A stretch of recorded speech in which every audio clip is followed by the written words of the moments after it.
مرکز مطبوعات کمیته اتوی فوق‌العاده تاجیکستان درباره باز یک موردی در دریای کوهی غرق شدن دخترچه خرسول خبر داد.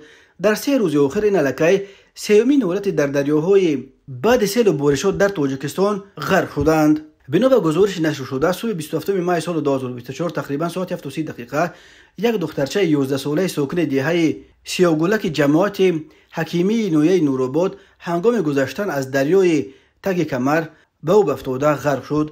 جسد او را ساعت 8:30 500 متر پایین‌تر از جای حادثه پیدا کرده به خویش و تبه ورش سپردند. تفصیلات دیگر حادثه نشر نشده است، ولی بنا به گزارش‌ها روزهای آخر در وادی رشت سیل و بارشات شدید باعث فرو ریختن سیل‌ها و بالا رفتن سطح آب و دریاها شده بود. مرکز مطبوعات کمیته اتوی فوق‌العاده تاجیکستان قبلا خبر داد که طی روزهای استراحت 25 و 26 مای سال 2024 در جنوب جمهوری 2 دخترچه خردسال، یکیش 12 و دومی امگی 6 سال داشتند، قربان سیل آبخیزی شدند. بنا به گزارش کمیته اتوی فوق‌العاده روز 25 مای سال 2024 تقریبا ساعت 11:30 یک دخترچه 12 ساله از دهه قزلسوی جماعت غلبه نویه فرخور که به پدرش در چراندن چاروا در چراگاه کوهی 4 نوبت در نویه مومن‌آباد کمک میرساند، در آن به سیل افتاده غرق شده است. جسد دخترچه معصوم را از دهه لنگر نویه با مومن‌آباد شمس‌الدین شاهین پیدا کردند.